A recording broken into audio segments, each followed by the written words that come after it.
Shalom. Apa kabar? Luar biasa. Harus semangat. Apa kabar? Luar biasa. Walaupun ada masalah tetap luar biasa. Walaupun ada persoalan beban berat tetap luar biasa. Harus luar biasa. Karena Allah kita adalah Allah yang luar biasa. Kalau Allah kita adalah Allah yang luar biasa, berarti kita harus luar biasa. Kalau Allah kita Allah yang luar biasa, tapi kita biasa-biasa saja, orang luar akan melihat mana Allahnya yang luar biasa. Betul? Haleluya.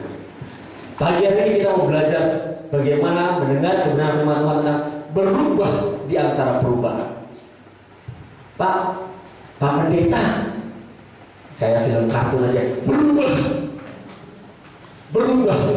Itu film kartun, anak-anak masih bilang berubah.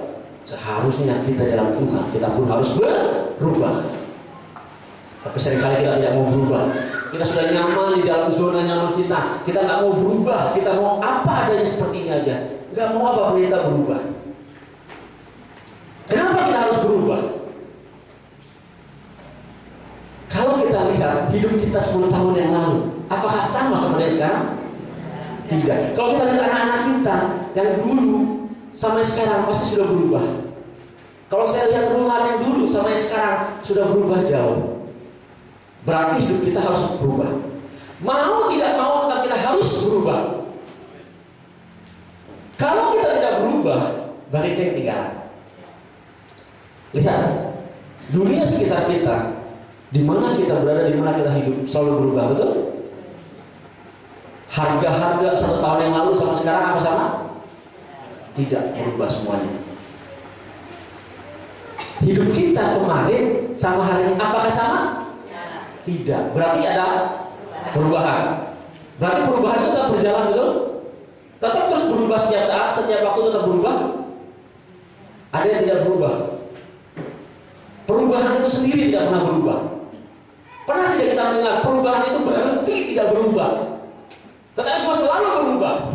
Dari kita kecil, kita menjadi remaja, kita menjadi dewasa, ada yang menjadi orang muda, menjadi orang tua, sampai kita kembali ke rumah Bapa. Semua berubah. Dulu kita bandel, kita nakal, kita berubah menjadi baik.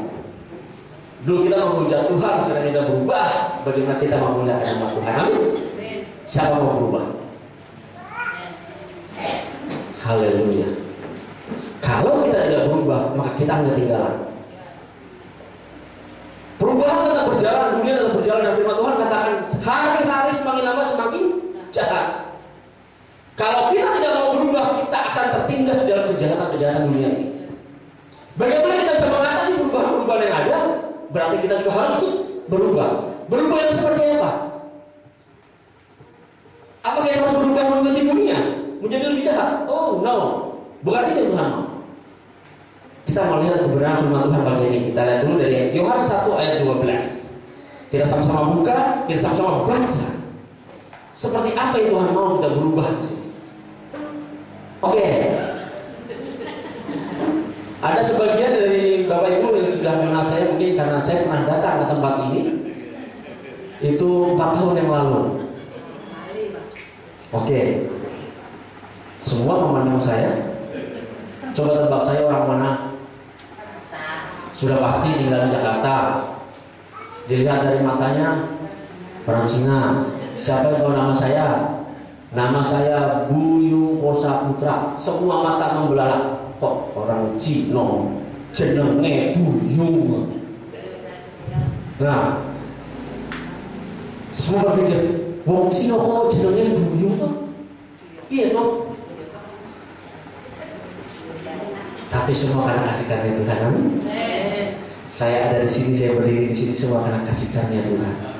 Saya berdiri di tempat ini menyampaikan kabar yang kita sama-sama belajar itu semua karena kasih karunia Tuhan. Amin. Jenengnya boleh Buyu,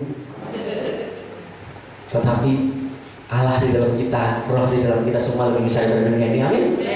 Roh yang dalam kita, Tuhan kita semuanya sama, Tuhan Yesus. Amin. Haleluya. Sudah buka di sana? Sudah buka firman Tuhan? Sudah menemukan Yohanes 1 ayat 12. Kita belajar pagi hari ini gampang saja, 1 ayat kita buka. 1 ayat pembukaan, belakangnya nanti. Yohanes 1 ayat 12. Kita sama-sama baca ya. Karena kita tahu ketika kita membaca firman Tuhan, kita mendengar firman Tuhan, maka jiwa dan roh kita akan dikuatkan dalam firman Tuhan. Iman kita akan bertumbuh di dalam. Mari kita baca sama-sama. 2, 3. Tetapi semua yang menerimanya diberinya kuasa supaya menjadi anak-anak Allah, yaitu mereka yang percaya dalam namanya. Kalau kita baca firman Tuhan ini kita renungkan, tetapi semua yang menerimanya diberinya kuasa menjadi anak-anak Allah. Berarti sebelumnya apakah sudah menjadi anak-anak Allah? Belum, betul. Tapi Tuhan mau di sini kita menerimanya, maka kita akan diberikan kuasa kita menjadi anak-anak Allah. Kita harus berubah menjadi anak-anak Allah supaya kita bisa mengatasi perubahan-perubahan di dalam dunia ini. Bagaimana perubahan itu yang Tuhan mau? Seperti apa kita mau berubah supaya kita menjadi anak-anak Allah yang benar-benar menikmati sebagai anak-anak Allah dan hidup sebagai kodratnya sebagai anak-anak Allah. Kita selalu bilang, aku anak Tuhan, aku anak Allah. Tapi bagaimana kegiatan kita, perbuatan kita, apakah menggambarkan sebagai anak-anak Allah? Dunia terus terjadi perubahan. Seringkali kita bilang, aku mau menjadi anak Allah, aku sudah anak Allah, tetapi perbuatan kita, sikap kita, cara berpikir kita, pandangan kita masih belum sebagai anak-anak Allah. Maka kita harus berubah untuk mengatasi perubahan-perubahan yang ada, menjadi anak Allah. Yang bagaimana supaya kita menjadi anak Allah, kita menyadari perubahan itu seperti apa? Kita lihat dalam firman Tuhan itu sudah sangat jelas, tetapi semua orang yang menerimanya. Berarti yang pertama kalau kita mau berubah menjadi anak Allah menjadi lebih baik, kita harus menerimanya. Berubah perubahan yang menerimanya, baru menerima Tuhan Yesus. Apakah cukup dengan menerima Tuhan Yesus saja? Cukupkah kita dengan menerima Tuhan Yesus saja? Semua yang berkata, aku sudah percaya Tuhan Yesus, aku sudah berdoa, sudah mengundang Tuhan masuk dalam hidupku. Tapi setelah itu apa yang dilakukannya? Kembali seperti kehidupan sebelumnya. Kembali seperti kehidupan yang belum percaya kepada Tuhan Yesus. Dikatakan di sini bahwa kita menerima firman, kita menerima Yesus, berarti kita lihat dalam Yohanes 1 ayat 1. Akan sangat jelas di sana, menerima Tuhan Yesus. Menerima Tuhan Yesus itu menerima apa? Di dalam Yohanes 1 ayat 1 dikatakan, pada mulanya adalah firman. Firman itu bersama-sama dengan Allah dan firman itu adalah Allah. Ia pada mulanya bersama-sama dengan Allah. Segala sesuatu dijadikan oleh Dia, dan tanpa Dia tidak ada sesuatu pun yang telah jadi dari segala yang telah dijadikan. Jelas dikatakan bahwa pada mulanya adalah firman. Firman itu adalah Allah. Kalau kita mau menerimanya, kita mau berubah, berarti kita harus menerima firman Tuhan ini. Firman Tuhan semua yang ada di dalamnya, apa yang Tuhan katakan kita harus terima itu semua. Jangan kita pilih. Seringkali kita mau milih, aku mau berkatnya aja Tuhan, tapi aku tidak mau diproses oleh Tuhan. Aku mau enak-enak aja Tuhan, tapi aku tidak mau dalam keadaan susah. Firman Tuhan katakan kalau kita menerima Dia, berarti kita menerima firman-Nya. Kalau kita mau menerima firman-Nya, apakah cukup dengan menerima? Aku terima firman Tuhan ini di bagian hidupku. Perlu melakukan tidak Bapak Ibu? Perlu melakukan. Perlu merenungkan tidak? Makanya firman Tuhan katakan renungkan atau Tuhan siang dan malam. Apakah merenungkan cuma kita baca selesai ya. Tapi kalau kita merenungkan, kita pikirkan kenapa bisa seperti ini? Apa yang Tuhan mau dalam hidup kita? Kita bisa berubah kalau kita mau merenungkan firman Tuhan. Kita menerima kebenarannya, kita menerima Tuhan Yesus dalam hidup kita, bukan cuma sekedar kita terima Tuhan Yesus masuk, monggo, come here, masuk, welcome, masuk dalam hidup kita. Begitu udah masuk, Tuhan Yesus tunggu aja, tidur aja sampai duduk. Aku mau kerja dulu, aku mau nyangkul dulu ke sawah. Tuhan Yesus bawanya tenang-tenang wae. Apa sebenarnya Tuhan mau? Tidak. Di dalam setiap kehidupan kita, aspek apapun yang kita lakukan harus melibatkan Dia. Kalau kita mau menerima firman Tuhan di dalam kehidupan kita, berarti kita bukan cuma menerima, tapi kita mempercayainya. Ketika kita mempercayainya, apakah cuma kita terima dan kita percaya, tetapi kita harus melakukannya setiap hari. Kalau kita melakukan firman Tuhan dan kita menerima firman Tuhan, maka kita akan berubah sesuai dengan kehendak Tuhan. Kalau kita tidak menerima firman Tuhan, berarti kita akan berubah sesuai dengan kehendak kita sendiri. Betul? Sekarang siapa yang mau berubah? Siapa yang mau berubah? Haleluya. Sama-sama katakan sama saya. Aku mau berubah, maka aku menerima firman Tuhan. Aku mau berubah, maka aku mau merenungkan firman Tuhan. Bukan hanya merenungkan, tapi aku mau melakukan firman Tuhan. Yes. Semua tahu mana Pak Pendeta ini aneh. Orang disuruh ikuti ngucapin, suruh ikut ucapin begini. Semua manut ya ikutin. Bukan cuma sekedar suruh ikuti, tapi ketika kita mengucapkan, kita mendeklarasikan diri kita bahwa kita mau berubah, kita terima dia. Amin. Kalau saya khawatir kalau diam aja semua diam, tak ada pengangkatan gitu. Jangan sampai diam dengerin Pak Pendeta ngomong, tetap udah gubrak jatuh. Habis di rumah nggak bisa tidur semalam gitu kan. Nah kalau di gereja enak, dininagoin sama pendeta dibacain, kan kayak didongengin gitu kan, kayak didongengin. Makanya harus kita mendeklarasikan. Ketika kita mendeklarasikan, kita akan mengingat, roh kita akan mendengar dan kita akan hidup di dalamnya, maka tubuh jiwa roh kita akan kuat di dalamnya, kita akan mengalami perubahan. Kalau cuma kita dengar, syukur-syukur puji Tuhan dengar dari kuping kanan masuk keluar kuping kiri. Yang lebih parah, masuk kuping kanan, keluar lagi kuping kanan. Gak ada nyangkut. Tapi kalau kita masuk kuping kanan, keluar kuping kiri, masih ada nyangkut. Apalagi masuk kuping kanan, diolah, direnungkan, dihayati, diresapi, turun ke dalam hati kita meresapi, kita merasakan bagaimana kebaikan firman Tuhan itu, bagaimana kebaikan Tuhan itu, bagaimana kebesaran kasihnya Tuhan mendarah daging dalam hidup kita, maka karakter kita pun akan berubah seperti Kristus. Amin. Di dalam setiap kehidupan kita tetap harus berubah untuk menghadapi perubahan ini. Kita tidak mau pilih firman Tuhan, apa adanya kita terima, kita renungkan. Apakah cukup dengan menerima firman Tuhan? Firman Tuhan kita lihat lagi di dalam Yohanes 1 ayat 4. Saya bacakan dalam Yohanes 1 ayat 4. Dalam Dia ada hidup, dan hidup itu adalah terang manusia. Terang itu bercahaya di dalam kegelapan, dan kegelapan itu tidak menguasai. Berarti kita harus tahu, kita bukan hanya menerima firman-Nya, tetapi kita menerima terangnya. Itu apa? Hidupnya di dalam diri kita. Kita sudah menerima terangnya itu, kan sudah sangat jelas. Yohanes 8 ayat 12 dikatakan begini. Maka Yesus berkata kepada orang banyak itu, katanya, akulah terang dunia. Barang siapa mengikut aku, ia tidak akan berjalan dalam kegelapan, melainkan ia akan mempunyai terang hidup. Dikatakan dalam firman Tuhan tadi di Yohanes 1 ayat 5, terang itu bercahaya dalam kegelapan, dan kegelapan itu tidak menguasainya. Sangat jelas. Kalau kita menerima firman Tuhan, kita menerima Tuhan Yesus, kita hidup di dalamnya, berarti kita menerima terangnya, kita menerima hidupnya. Berarti terangnya Tuhan dalam kita, hidupnya di dalam kita. Amin. Kalau hidupnya layak di dalam kita, berarti kita hidup bersama dengan Tuhan. Amin.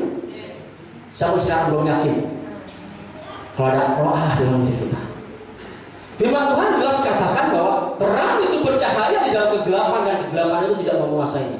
Pernah tidak Bapak Ibu semua melihat atau menyaksikan ketika gelap kita nyalain lilin, tetapi kegelapan itu menguasai lilin itu dan tidak ada terangnya?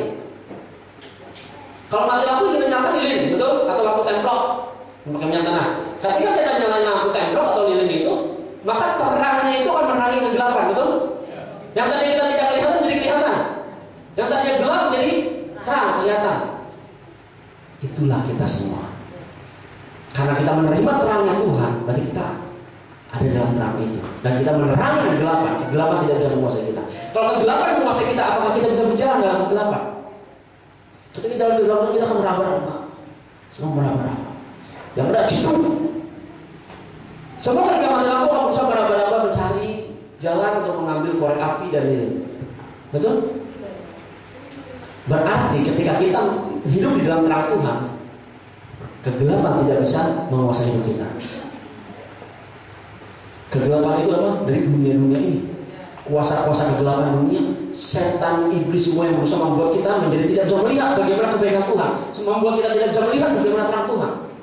Tetapi ketika kita menyadari kita berubah di dalam firman Tuhan, kita berubah karena kita menerima Yesus dalam diri kita menerima hidupnya Yesus dalam diri kita, maka kita adalah terang.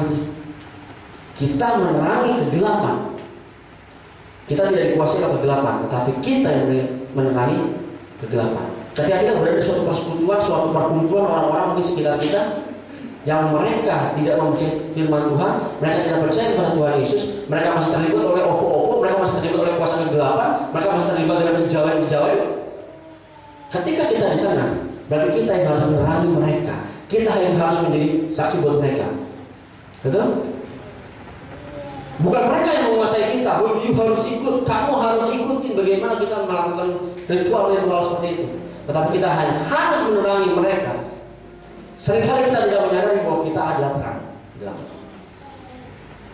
Karena ada Yesus dalam diri kita, maka hidup kita menjadi terang yang menguasai kegelapan itu. Ketika kita menguasai kegelapan itu, berarti kalau kita menyadari itu, kita tidak dikuasai, berarti kita tidak dikuasai lagi oleh iblis, kuasa kegelapan. Seringkali kita tidak menyadari bahwa kita berkuasa atas mereka. Ketika ada yang masukkan, takut bukan bagianku. Ketika ada hal-hal seperti itu yang menakutkan, takut. Kita harus menyadari bahwa kita sudah menerima terang itu, kita sudah menerima firman itu. Seringkali kita lupa, kita tidak mau menyadari bahwa di dalam diri kita ada hidup yang dari Yesus itu. Terang itu sudah ada dalam diri kita. Tetapi sekarang kita harus menyadari bahwa kita berubah karena kita menerima terang itu. Yang dulu kita dalam kegelapan, kita diangkat dan dipindahkan ke dalam terang. Bukan karena usaha kita, tetapi semua karena kasih karunia Tuhan. Kita dipindahkan karena Tuhan yang memindahkan kita, Tuhan yang menebus kita, sehingga kita dibenarkan dari orang yang berdosa, hamba dosa dibenarkan menjadi hamba Allah. Apa karena kekuatan kita bisa pindah seperti itu? Semua orang berusaha untuk pindah, tetapi yang ada tidak pindah-pindah. Yang ada dia akan semakin terlibat dan semakin mendalam lagi dalam kegelapan itu.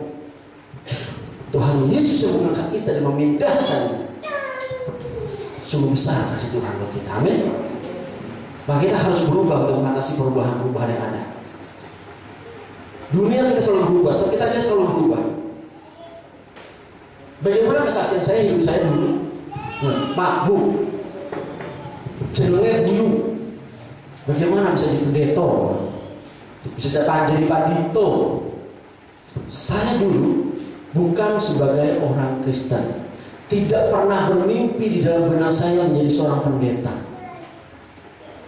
Saya dibesarkan dari keluarga Buddha dari kecil, dan kemudian saya Buddha di sana, dan saya aktif di sana sebagai pandita termuda di sana.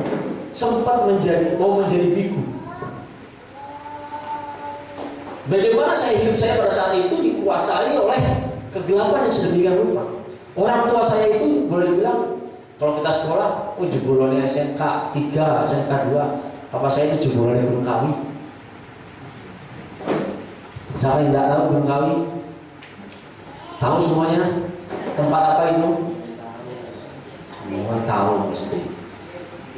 Papa saya jebolannya Gunung Kawi. Saya dibesarkan dan saya bersyukur saya diselamatkan Tuhan, saya menerima Tuhan Yesus. Ketika sekarang saya menyadari bagaimana Tuhan kasih sangat besar dalam kehidupan saya. Umur 5 tahun, iblis berusaha merenggut nyawa saya. Iblis berusaha membunuh saya. Umur 5 tahun, pada saat pagi hari saya itu hampir mati. Bukan karena saya membunuh diri, tapi saya melihat inilah iblis yang tahu bahwa anak ini akan dipakai oleh Tuhan untuk menyampaikan kebenaran, untuk menyampaikan bagaimana kabar baik itu, Injil itu. Maka dia berusaha untuk merenggut. Kalau misalnya anak jarang hidup. Ketika saya berumur 5 tahun,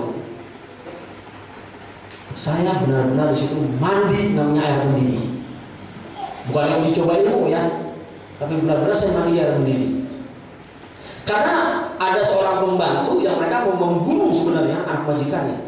Dia memasak air satu kuali yang besar, udah mendidih. Dia angkat, saya lari mau mandi pagi-pagi. Biasa anak kecil kan nakal gitu ya. Lari, bang, nabrak. Begitu nabrak, itu air sebenarnya nggak tumpah. Air di panci nggak tumpah. Begitu saya nabrak, bas, guyur pelan-pelan air panas. Bayangkan umur 5 tahun diguyur air panas dari ujung kepala sampai telapak kaki. Bagaimana rasanya? Buka baju kepanasan, buka celana kita yang bulat, yang ada kita kedinginan. Dipakai anduk, yang ada kepanasan. Kita tidak bisa menikmati lagi yang ada suhu di udara di sini karena semua hancur kulit kita. Kulit saya ini seperti, kalau waktu itu saya melihat masih ingat seperti sisik ikan. Begitu dibuka seperti sisik ikan semuanya. Itu umur 5 tahun, sempat hampir didahului. Diselamatkan, sembuh, umur 7 tahun. Saya coba-coba. Waktu itu kebetulan saya dibesarkan di keluarga muda. Jadi kakak saya itu dibesarkan di Kediri. Itu dibesarkan oleh nenek saya dari keluarga Kristen. Orang tua saya waktu itu membenci namanya kekristenan. Kenapa mereka membenci? Ya sudah wajar, kuasa kegelapan dalam diri. Saya pada saat itu bilang sama mereka, "Pak, saya mau menjadi seorang Kristen."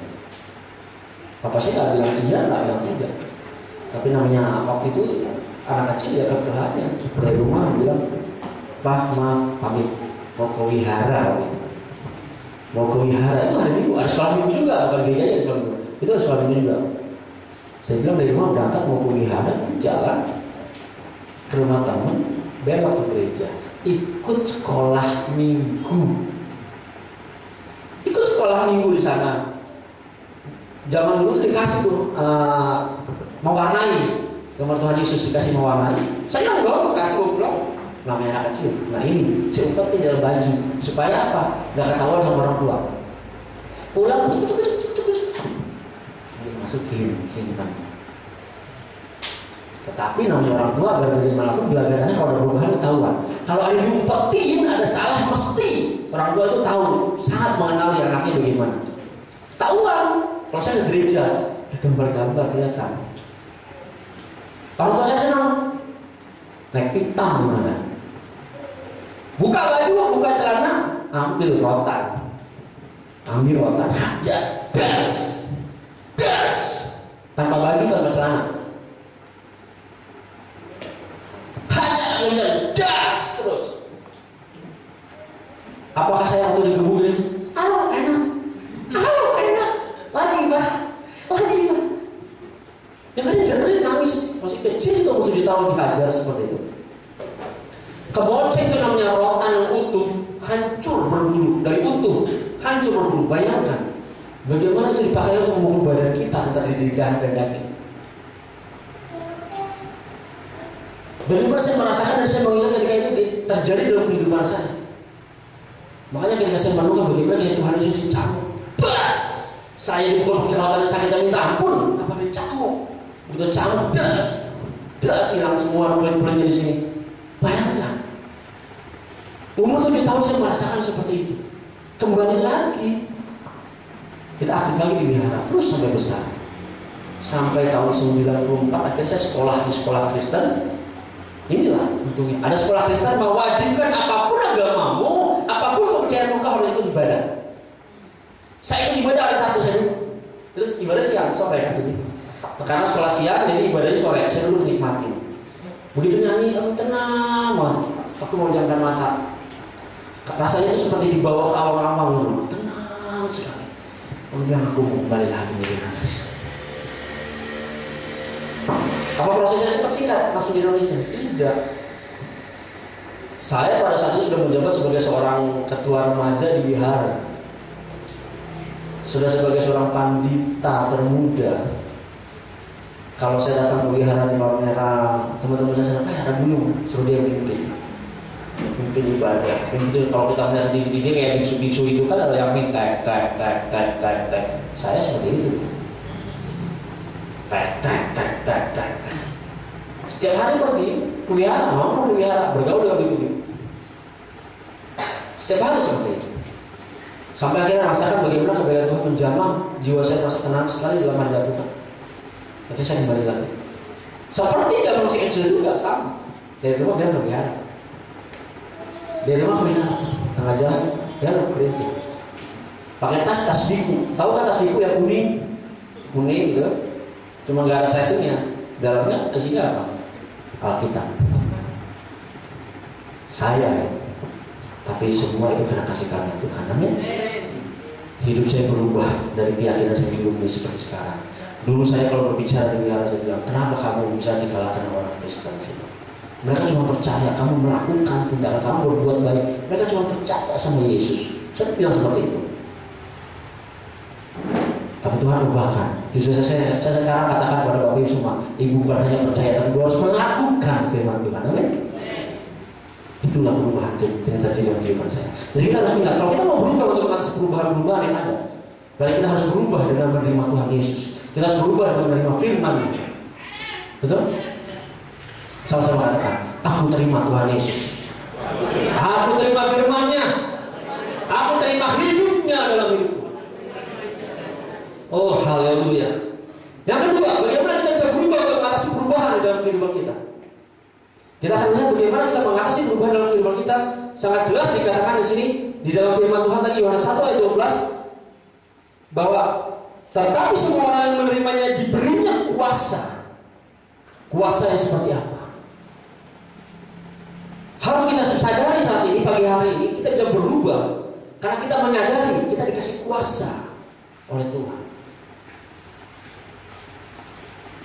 Kuasa itu milik siapa? Milik Tuhan Yesus, betul? Dia pemilik kuasa itu. Dia pemilik otoritas itu. Kita apa bisa mencarikan kuasa seperti itu? Apakah kita bisa menemukan kuasa seperti Tuhan Yesus? Tidak bisa. Tetapi kita diberikan kuasa. Ingat, saya anak Tuhan tidak menyadari bahwa kita hidupnya orang yang diberi kuasa. Berarti kita punya otoritas yang kita bawa dalam kehidupan kita. Setiap hari kita punya otoritas. Kita lihat bagaimana Yesus mengalahkan maut. Bagaimana Yesus disalibkan mengalahkan semua kegelapan. Jangan lupa, kalau kita menyadari kita diberikan kuasa, berarti kita harus tahu. Di dalam Lukas 10 ayat 19 dikatakan seperti ini. Sesungguhnya aku telah memberikan kuasa kepada kamu untuk menginjak ular dan kalajengking, dan kuasa untuk menahan kekuatan musuh, sehingga tidak ada yang akan membahayakan kamu. Ya. Tuhan Yesus yang memiliki otoritas, memiliki kuasa. Kita sudah percaya, kita terima firman-Nya, maka kita diberikan kuasa itu, otoritas itu. Itu kasih karunia dari Tuhan. Harus kita sadari, kita hormati betul bahwa ini pemberian dari Tuhan. Bukan karena kekuatan kita, bukan karena perbuatan baik kita, bukan karena usaha kita mendapatkan kuasa itu untuk mengejar ular dan kalajengking. Seringkali kita melihat ular dan kalajengking kita ketakutan. Berbicara ular dan kalajengking berbicara tentang kuasa kegelapan, berbicara tentang kejahatan, berbicara tentang iblis, setan dan sekitarnya. Seringkali kita takut, wah aku takut ke orang kuat, nanti saya disantet. Kita lupa bahwa kita sudah diberikan kuasa. Kita tidak menyadari bahwa kita diberikan kuasa. Kalau kita menyadari kita diberikan kuasa, pasti hidup kita akan berubah. Amin. Siapa sekarang sadar bahwa hidupku penuh kuasa? Masih belum menyadari semuanya hidupku penuh kuasa. Ketika kita percaya sama Tuhan, dikatakan apa? Dia memberikan kita kuasa. Kuasa itu adalah otoritasnya Tuhan. Itu miliknya Tuhan, diberikan sama kita. Oh, dahsyat sekali. Menginjak ular dan kalajengking berarti dia di bawah telapak kaki kita. Apa karena kuat dan gagah kita? Bukan, tetapi karena Tuhan Yesus yang sudah mengalahkan mereka dan memberikan kuasa itu kepada kita. Maka kita menginjak ular dan kalajengking, kita menginjak iblis di bawah telapak kaki kita. Berarti dia tidak punya kuasa kita. Karena sangat power itu sudah tidak ada lagi buat kita. Mereka hanya bisa mengaum-ngaum untuk menakut-nakuti kita, mengintervensi kita. Iblis hanya berkeliling sekitar kita, dia mengaum-ngaum menakut-nakuti. Lihat kalau singa sudah tidak ada lagi taringnya, apakah dia bisa makan kita? Apa dia bisa gigit kita? Bisa gigit tidak, Bapak Ibu? Tidak. Tapi apa dia lakukan?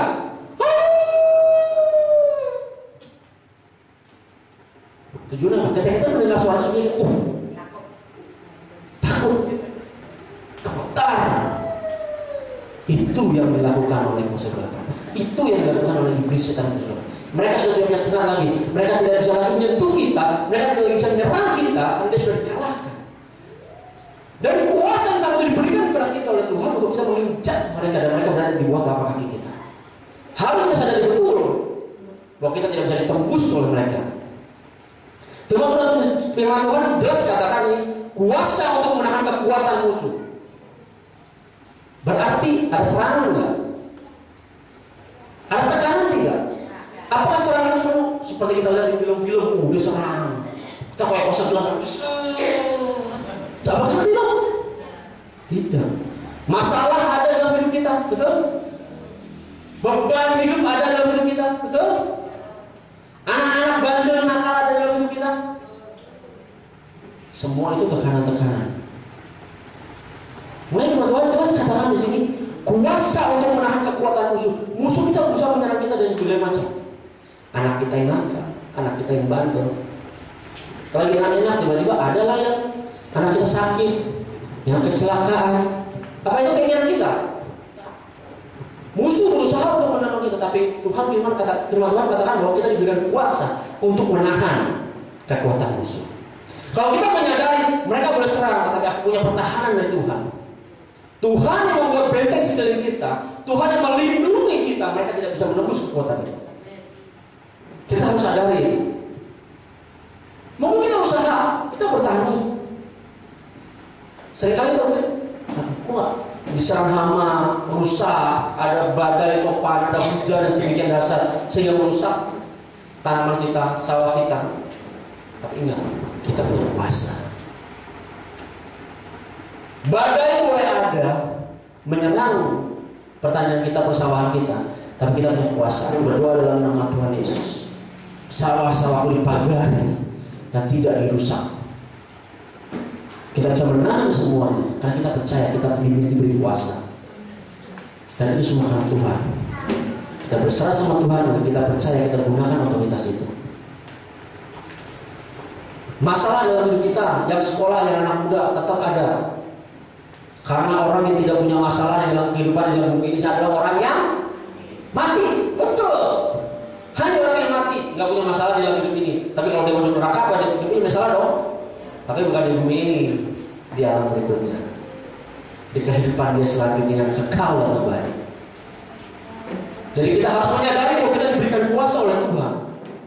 Ketika kita beriman kepada Dia, kita percaya pada Dia, kita bisa berubah mengatasi setiap perubahan dalam kehidupan ini. Karena kita menyadari betul kasih karunia Tuhan yang diberikan kepada kita, diberikan kuasa itu otoritas diberikan kepada kita, dan itu diberikan cuma-cuma. Jangan kita melakukan seperti orang-orang yang tidak kenal Tuhan, dukun-dukun segala macam. Kita sudah doain orang, tarifnya sekian ya. Kita sudah melayani, tarifnya sekian, jangan lupa loh. Tuhan berikan kepada kita cuma-cuma, amin. Berarti kita berikan dengan cuma-cuma, betul? Jangan lupa, Tuhan berikan kita cuma-cuma. Kita tolong orang, kita doain orang. Jangan lupa kalau sembuh berkatnya ya. Kalau aku doain ini, tanah ini laku, jangan lupa loh, 20% bagian. Tuhan berikan kita kuasa cuma-cuma. Berarti kita pun harus menolong orang, membebaskan orang dengan cuma-cuma. Jangan pakai tarif. Kita melayani dengan cuma-cuma. Bukan berarti itu murahan. Tuhan memberikan dengan mudah, bukan berarti murahan, tetapi itu sangat mahal harganya.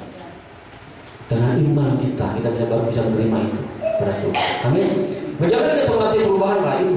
Kita harus menyadari bahwa kita punya kuasa yang diberikan oleh Tuhan. Seringkali kita tidak menyadari ketika kita berhadapan dengan orang-orang yang mereka punya kekuatan secara spiritual, kita merasa sering takut. Betul? Seringkali kita begini, dia punya backing lah. Ada dukun di belakangnya. Dia bisa sadar kita.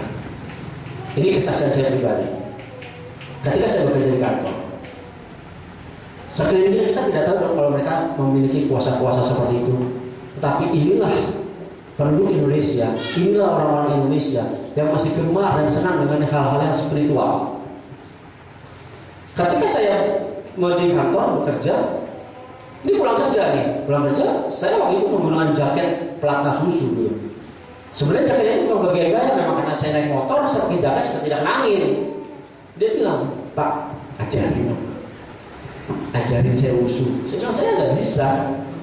Saya nggak bisa wushu. Anda tahu wushu apa?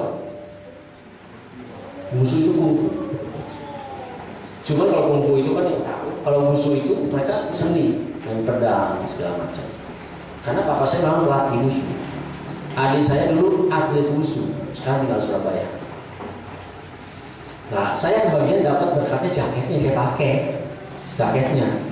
Saya nikmati berkatnya saya pakai jaketnya. Dikirim jaket, dikirim kaos pakai. Nah, ini security.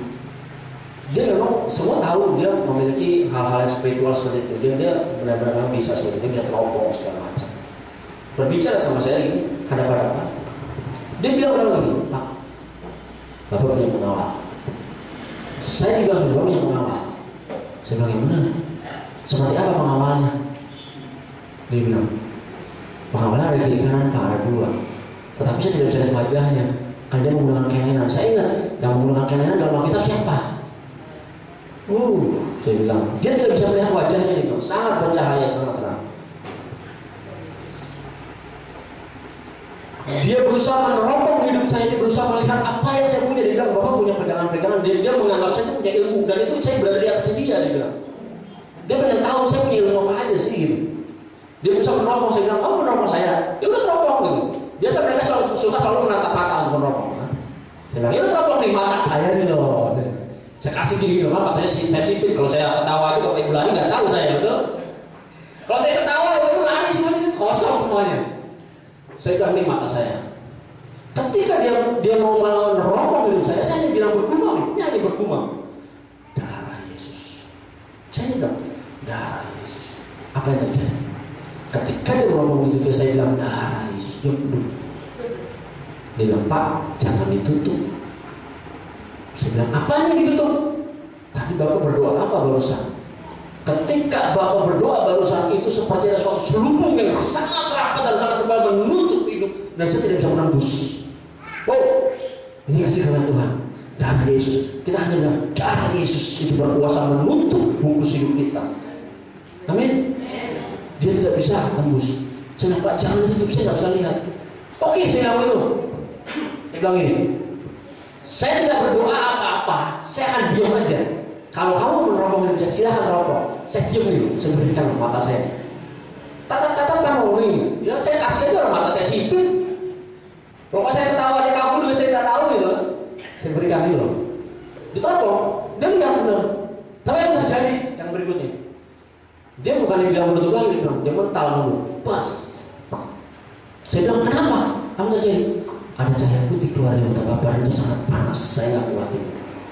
Itu semua karena kuasanya Tuhan. Amin. Berikan kemuliaan buat Tuhan. Ingat, darah Yesus berkuasa dalam hidup kita.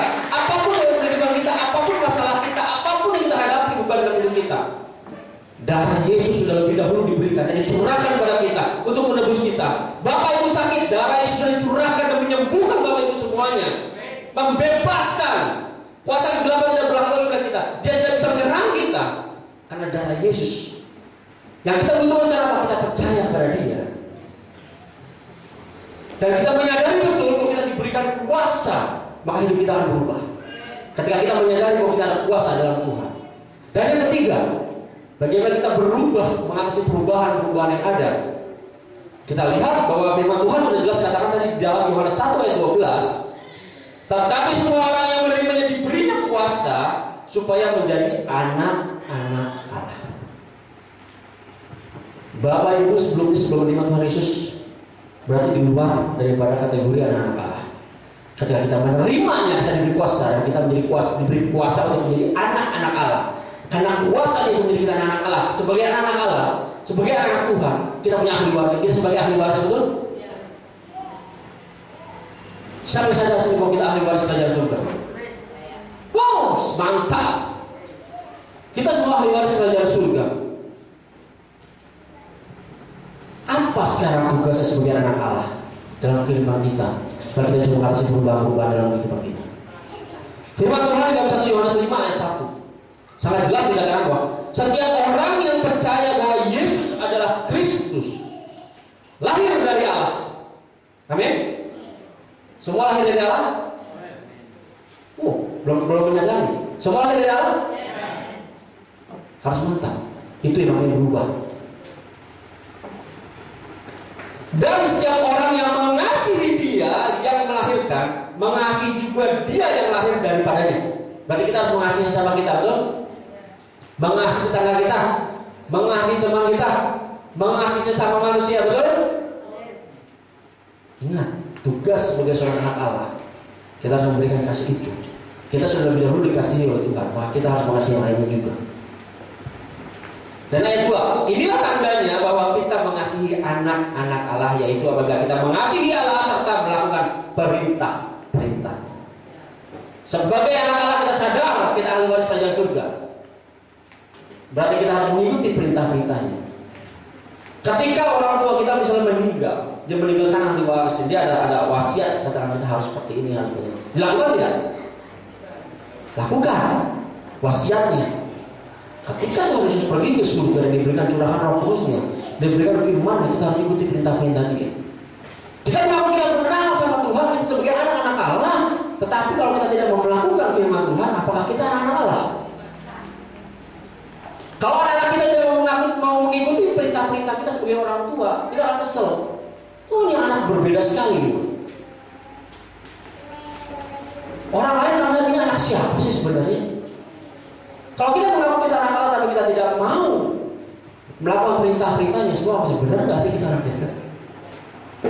Tetapi kita harus menyadari status kita sebagai anak Allah, yang tadinya kita hidup bukan sebagai anak Allah, kita dipindahkan, kita diselamatkan, kita diberi kuasa untuk pindah menjadi anak Allah.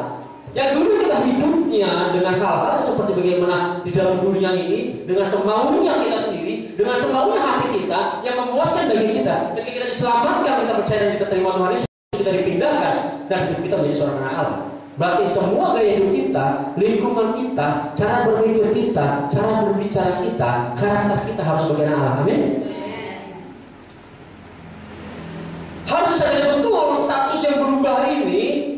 Kita sebagai anak Allah, berarti kehidupan kita pun harus mengikuti bagaimana kita hidup sebagai seorang anak Allah. Kalau kita melakukan sebagai anak Allah, kita hidup masih seperti yang dulu, masih nakal, masih nodong, masih nyopet, masih mengumpat, masih membenci. Apakah semua orang yang benar-benar meyakini bahwa kita anak Allah? Kita harus menyadari betul status ini. Kalau kita sebagai anak Allah, berarti hidup kita, cara berpikir kita harus seperti anak Allah. Hidup kita selalu optimis, kita yakin bahwa kita masih bisa. Jangan seperti yang sebelumnya. Itu yang namanya perubahan.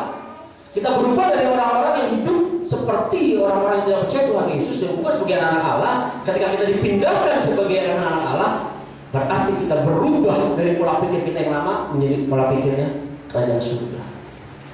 Yang hidupnya sebelumnya menyenangkan daging kita berubah menyenangkan hati Tuhan. Mari sama-sama katakan, aku anak Allah. Aku anak Allah. Mantap. Harus sadar bahwa kita anak Allah. Kalau kita sadar kita anak Allah, hidup kita harus berubah.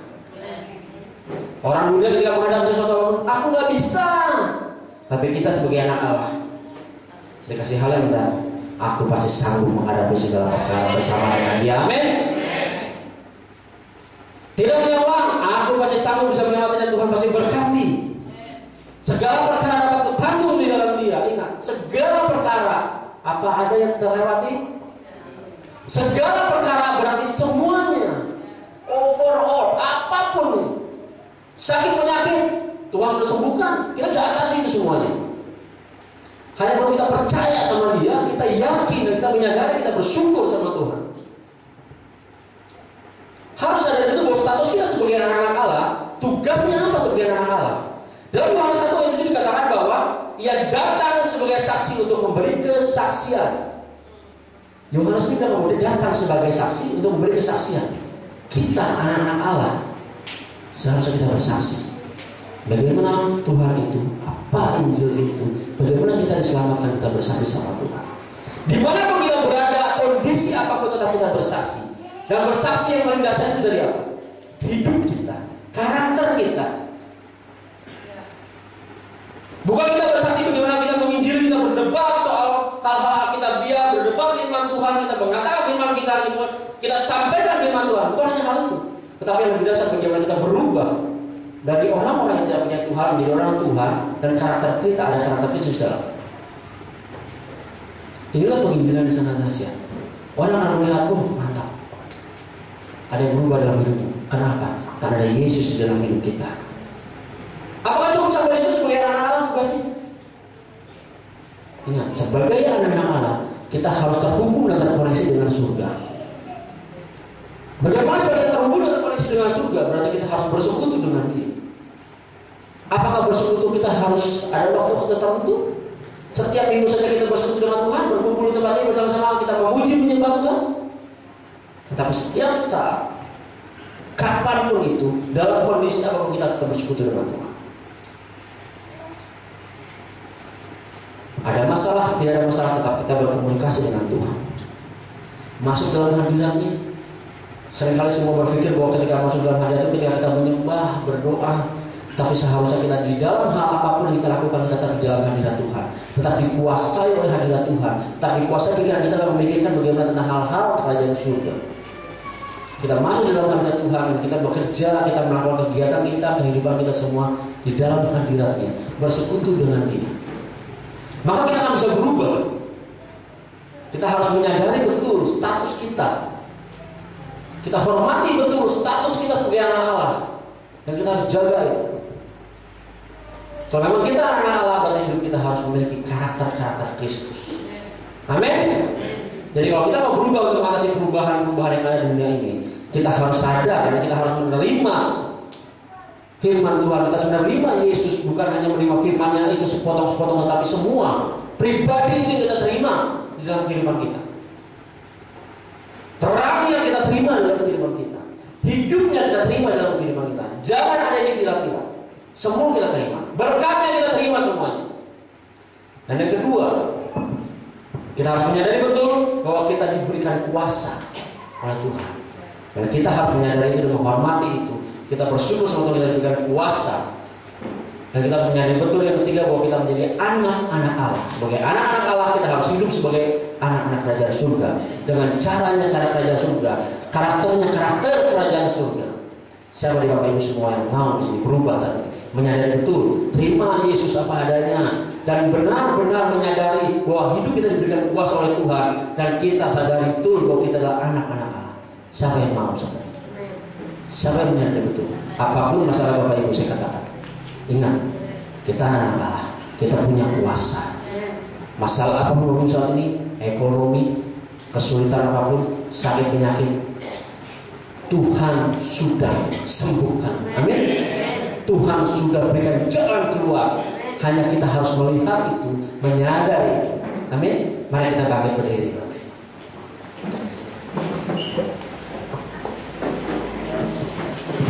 Terima kasih Tuhan Yesus, terima kasih Bapak. Engkau baik Tuhan.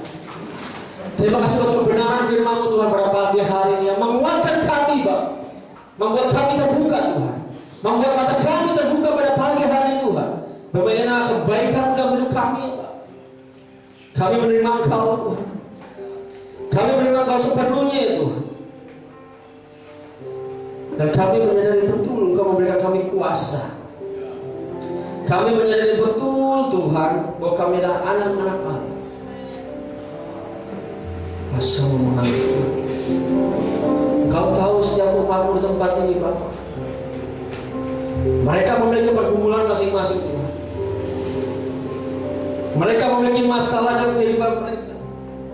Tapi firman Tuhan berkata pagi hari bahwa mereka harus berubah untuk mengatasi setiap perubahan-perubahan yang ada. Berubah menjadi anak-anak Allah yang menyadari betul hadirat Tuhan, menyadari betul kasih karunia Tuhan. Glory haleluya Yesus. Kami rindu Tuhan, urapi mereka pada pagi hari ini Tuhan Yesus. Jamah mereka Bapak. Oh haleluya Yesus. Haleluya.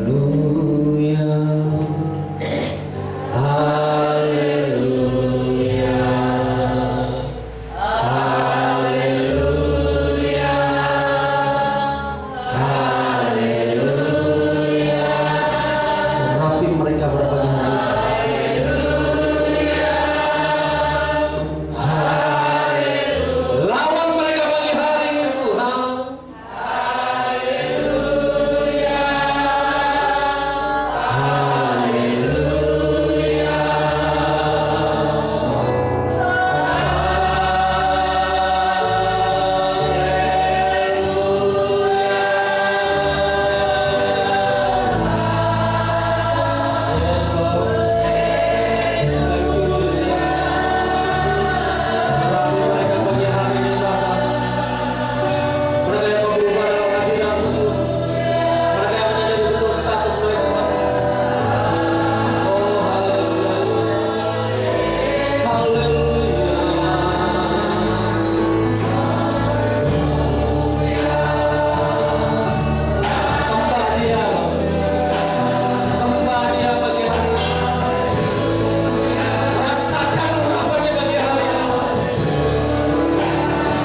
khusus boleh maju.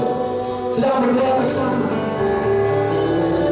Yang ingin menerima didoakan secara khusus boleh maju. Jangan khawatir. Haleluya Yesus. Tuhan, kau lihat hati setiap umat. Haleluya, haleluya. Kau baik Tuhan. Kau baik. Kau mengundang pada semua manusia.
setiap anak-anakmu di tempat ini Bapak.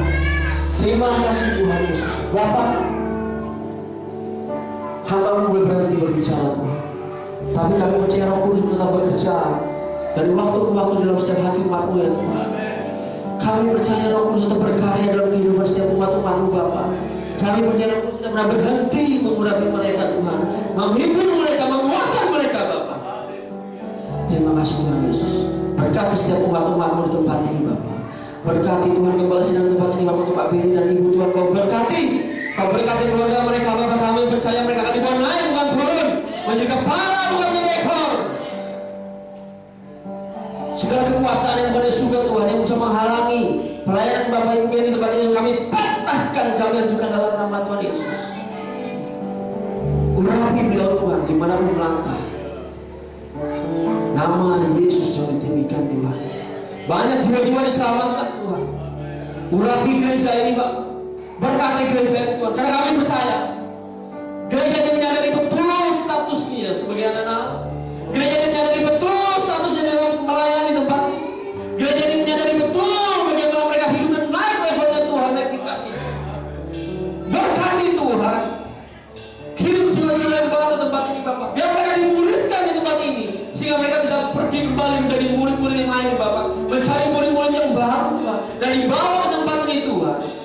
Tempat ini penuh sesat, dan tempat ini penuh kemuliaan Tuhan. Banyak jiwa-jiwa datang ke tempat ini karena mereka menyaksikan bagaimana kebaikan Tuhan, karena mereka menyaksikan bagaimana hadirat Tuhan dinyatakan tempat ini. Berkati setiap anak-anakmu yang melayani tempat ini Tuhan, setiap hamba-hambamu yang melayani Tuhan, dari imam pemusik, imam pemuji Tuhan, penerima tamu, dari operator yang fokus Tuhan. Urapi mereka Bapa, pakai hidup mereka Tuhan. Terima kasih Tuhan Yesus, terima kasih Bapa. Engkau baik ya Tuhan Yesus. Terima kasih Bapa untuk kebenaran firman-Mu Tuhan. Terima kasih Tuhan Yesus. Semua yang sudah diberkati, katakan amin.